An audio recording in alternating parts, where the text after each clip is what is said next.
مجھے تو سمجھ نہیں آتی ملی غیرت کدھر چلی گئی، دینی غیرت کہاں چلی گئی۔ ہم پتہ نہیں زندہ ہیں، ہمارا زندہ رہنا جرم ہے اگر ہم ان کی مدد نہیں کر سکتے۔ ایسی کوئی بے حس اور بے غیرت قوم بھی کبھی ہوئی ہوگی؟ ہم نے تاریخ میں بے غیرتی کی بڑی داستانیں سنی ہیں۔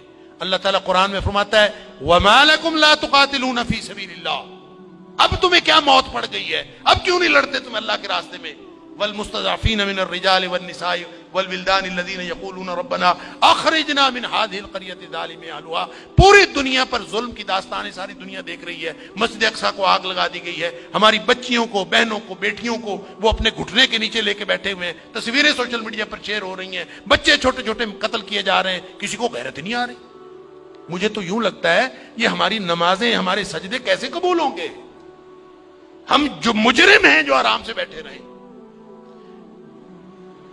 کیا کریں؟ بے بسی کی انتہا ہے۔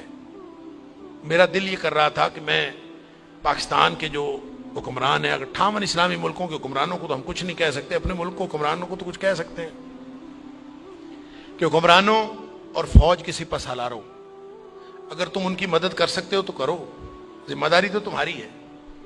نہیں کر سکتے نا تو ہمیں ایک جہاز میں بھر کے وہاں بھیج دو، کم از کم ہم عزت کی موت ماری جائیں، کم از کم جا کے ہم وہاں پہ ان کے ساتھ شہید ہو جائیں، اللہ کو قیامت کے دن ہم اور نبی کریم صلی اللہ علیہ وسلم کو چہرہ دکھانے کے تو قابل ہوں کہ اللہ ہمیں غیرت تھی، ہمارے اندر کوئی ملی اور دینی غیرت تھی۔ تو دعائیں ہو رہی ہیں، وہ کوئی کہہ رہا ہے کہ اللہ تو کو ابابیل بھیج دے اور ان کی مدد کر دے، کوئی دعائیں کر رہا ہے، کوئی دعائیں کر رہا ہے۔ اس طرح کے لوگوں کی دعائیں اللہ قبول کوئی نہیں کرتا۔ دعاؤں کے لیے بھی غیرت کی ضرورت ہے، آپ پہلے قدم اٹھائیں پھر اللہ سے دعا کریں۔ وہ بیچارے ساری ساری رات وہ لڑتے ہیں ان کے سامنے، دعا تو ان کی ہے، اور اللہ نے یہ آزمائش میں سمجھتا ہوں ان کی نہیں ہے، وہ تو جنتی ہیں، وہ تو انشاءاللہ بخشے ہوئے ہیں۔ آزمائش یہ باقی ساری دنیا کی ہے، ہم ان کی وجہ سے مجرم بن رہے ہیں۔ اللہ تعالیٰ معاف فرمائے۔ تو یہ جب قاری صاحب پڑھ رہے تھے تو مجھے خیال آ رہا تھا کہ اللہ ان بیچاروں کے پاس طاقت نہیں ہے، وہ پتھر اکٹھے کر کے بیٹھے ہیں، توپوں بندوقوں کا مقابلہ پتھروں سے کیسے ہوگا؟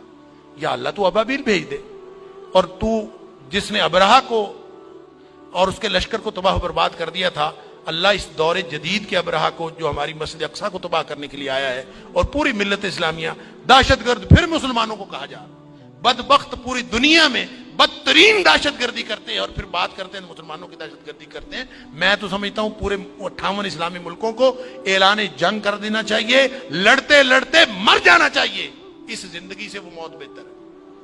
ہم نے کیا کیا ہوا ہے؟ کیسی زندگی، کیسا دین، کیا کلمہ پڑا ہوا ہے ہم نے، کیسی قرآن کی باتیں، کیا قرآن کے دروس۔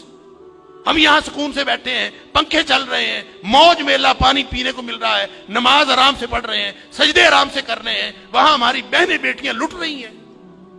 کہاں گئی غیرت ہماری؟ انا للہ و انا الیہ راجعون۔ مجھے تو یوں لگتا ہے کہ شاید یہ ہمارے آرام سکون سے کیے ہوئے سجدے بھی کہیں جرم نہ بن جائیں۔ اللہ تعالی ہم سب کو معاف فرمائے۔